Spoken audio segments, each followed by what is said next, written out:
In reference to talking about government's role in a free society, you mentioned some of the market failures, and I think that you may have just passed over one that is of utmost importance, and that is of poverty.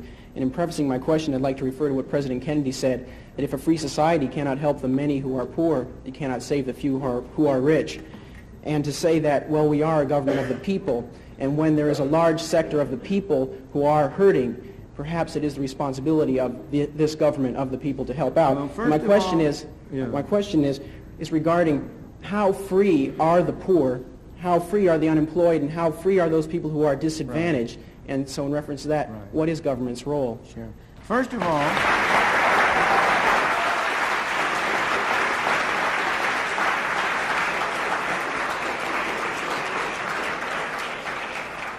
I'm glad to see one vote for the poor. First of all, the government doesn't have any responsibility. People have responsibility. This building doesn't have responsibility. You and I have responsibility. People have responsibility. Second, the question is, how can we as people exercise our responsibility toward our fellow man most effectively? That's the problem. So far as poverty is concerned, there has never in history been a more effective machine for eliminating poverty than the free enterprise system and the free market. The period in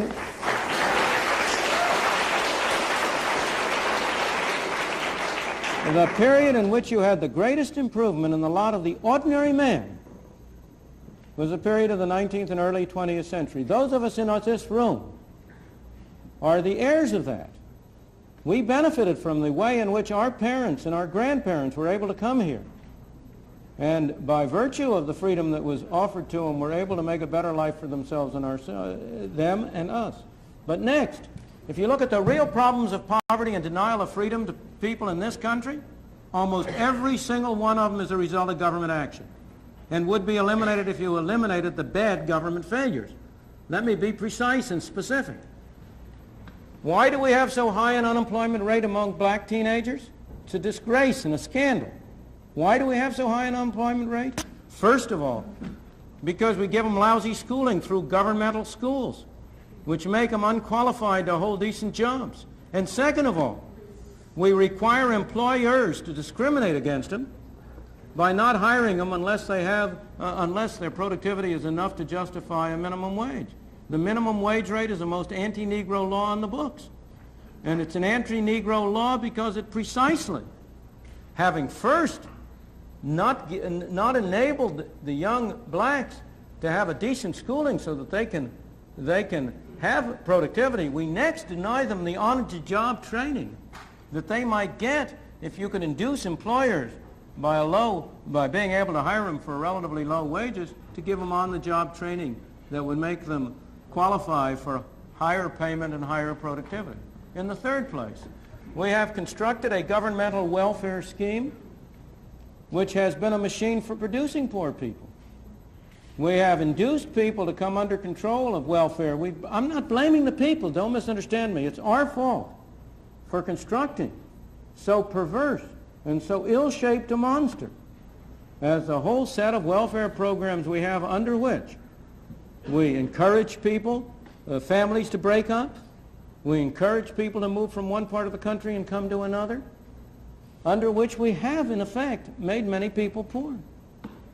And yet, when all this is said and done, have I ever been where? Welfare or poor.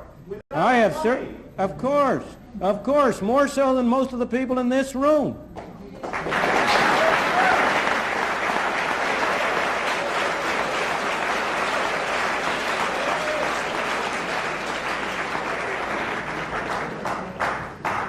How many of you have worked a 12-hour day and gotten paid 78 cents? But let me go back to but you know that's all irrelevant.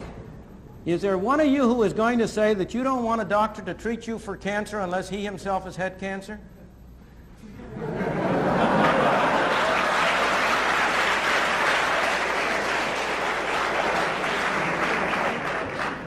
I could go down the line. But when all is said and done, while there are people in this country who are worse off than other people, by and large, even the poorest people in this country are relatively well off compared to the conditions in many other countries in the world. What we take as our standard of poverty,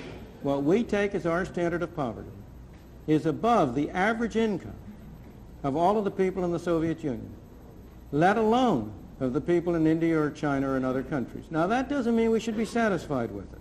We are a wealthier country and we've been more productive. And we should set higher standards by ourselves.